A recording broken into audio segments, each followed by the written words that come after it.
ભાવનગર જિલ્લાના મહુવા તાલુકામાં આવેલા વડલી ચોકડી વિસ્તારમાં આજે જૂની અદાવતને લઈને બે જૂથો વચ્ચે હિંસક અથડામણ સર્જાઈ હોવાની ઘટના સામે આવી છે.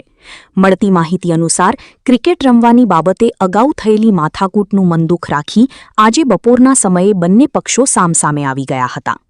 ઘટનામાં ભરવાડ સમાજ અને કોળી સમાજના કેટલાક વ્યક્તિઓ વચ્ચે ઉગ્ર બોલાચાલી બાદ મામલો મારામારી સુધી પહોંચી ગયો હતો. દરમિયાન ધોકા, પાઇપ તેમજ તીક્ષ્ણ હથિયારો વડે હુમલો કરવામાં આવ્યો હોવાનું જાણવા મળી રહ્યું છે.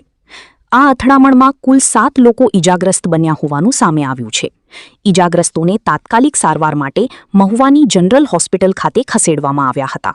ત્યારબાદ વધુ સારવાર અર્થે કેટલાક ઇજાગ્રસ્તોને મહુવાની હનુમાન હોસ્પિટલ ખાતે રિફર કરવામાં આવ્યા હોવાનું જાણવા મળી રહ્યું છે. ઘટનાની જાણ થતાં મહુવા પોલીસનો કાફલો તાત્કાલિક સ્થળ પર પહોંચી ગયો હતો અને સમગ્ર મામલે વધુ તપાસ તેમજ કાયદેસરની કાર્યવાહી હાથ ધરવામાં આવી રહી છે.